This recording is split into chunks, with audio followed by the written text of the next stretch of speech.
a world that has very low levels of empathy, I think that would be a much, much darker place to live in.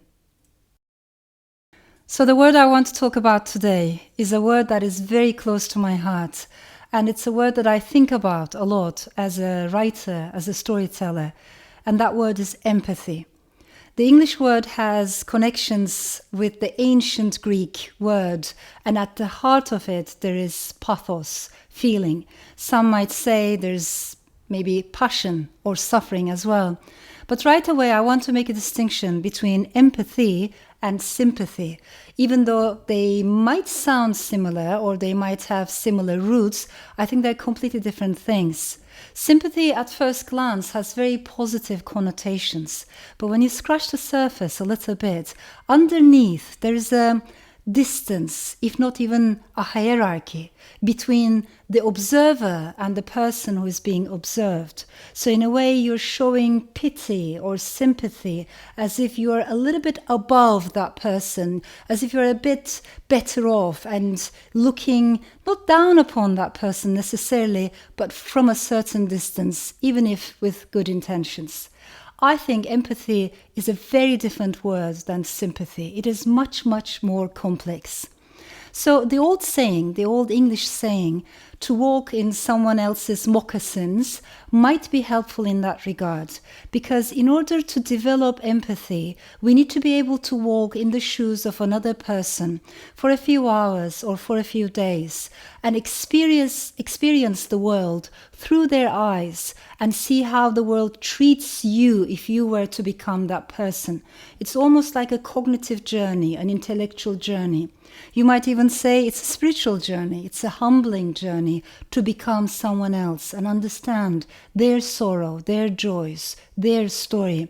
This also has echoes with mystical philosophy. So, for instance, when you look at Buddhist teachings or old Sufi poems, there is that emphasis that there's no distance between you and I, or I and the other. And in fact, we're all interconnected. We're all connected in a much more egalitarian and circular way. And that's why I think connectivity lies at the heart of empathy, the notion that we're not that separate from each other as human beings. Another example I can share with you is by an English poet, and it's a poem that goes all the way back to 17th century. It has a history of at least 400 years, in which John Donne talks about how no man is an island entire of itself, and every man is a piece of the continent, a part of the main. Let's make it more gender egalitarian, and let's say no human being is an island entire of itself, and every human being is a piece of the continent, a part of the main. So I find that emphasis on connectivity very important, but still I think even that is not enough to understand what exactly empathy is. In order to add another layer, we have to take a closer look at the German definition, at the German concept of Einfühlung, and I'm sure I'm mispronouncing the word, but I still want to share it with you because I love its meaning. And it means, if you unpack the word, it means in feeling, or in other words, a feeling like a journey into someone else's existence, into the experience of the other. It is perhaps not a coincidence that the person, the German philosopher who developed this concept at the beginning of the 20th century, Theodor Lipps, he was very much interested in art and aesthetics. And the original usage of the concept was very much in relation to a work of art. As the observer, you journey into a work of art, and you enter into that zone. Later on, the philosopher also used it to mean putting yourself into someone else's position, but also entering their mindset. I think it's important to bear in mind that Theodor Lipps had an impact on Sigmund Freud, and especially on Freud's theory of the unconscious. But when I think about the concept more carefully, I realize the person who I think had a very bright approach to the concept of empathy, for me personally, was James Baldwin, the American author, public thinker, James Baldwin. He said, there are moments when, and I'm paraphrasing, I'm not exactly quoting him, but he said, there are moments when you think your pain is unique, it's unprecedented, your suffering is unprecedented in the history of the world.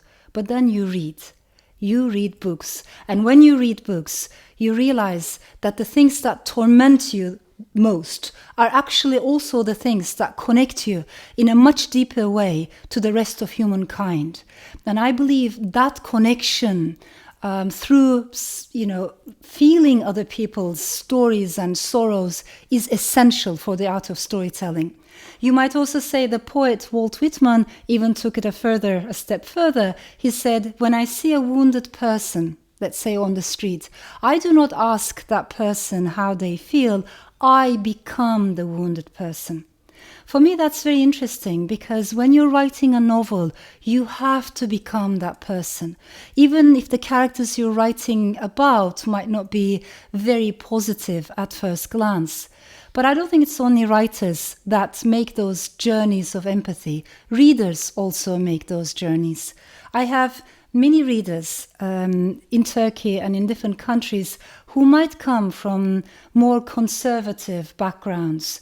And if you ask their opinions about minorities, for instance, about Armenians, Greeks, Jews, Alevis, Kurds, because these are the main minorities in Turkey, they might tell you lots of stereotypes and pejorative cliches, because this is the only thing that they have heard in their home, in their neighborhood. Equally, I have many readers who are homophobic or transphobic because this is the only narrative they have heard around them. This is, what they were brought up with. But then the same people sometimes come and they say, I read your book. And the character that I loved the most, that I associated with, identified with the most, was this person. And maybe the character they're talking about is Armenian, or Jewish, or Greek, or gay, or bi, or trans. So I thought about this a lot. How is it possible that people who in their daily lives, who are more judgmental, ready to separate themselves from the so-called other, the same people, when they're reading a work of art, when they're reading a story, a novel, when they retreat into the inner space, the inner garden, they become a little bit more ready to connect with the other, both in their heart and through their mind. So I think art, storytelling, literature is very much rebellion, against apathy. And I want to emphasize that word because all emotions might have sometimes their difficulties, but if there's one emotion that worries me and frightens me, that is apathy, the lack of all emotions. It is numbness. It is the moment when we become indifferent, desensitized, disconnected, when we stop caring about each other's stories. So all I can say is a person who has very low capacity for empathy, I think, would have problems in understanding what other people are going through. But also imagine a world that has very low levels of empathy. I think that would be a much, much darker place to live in.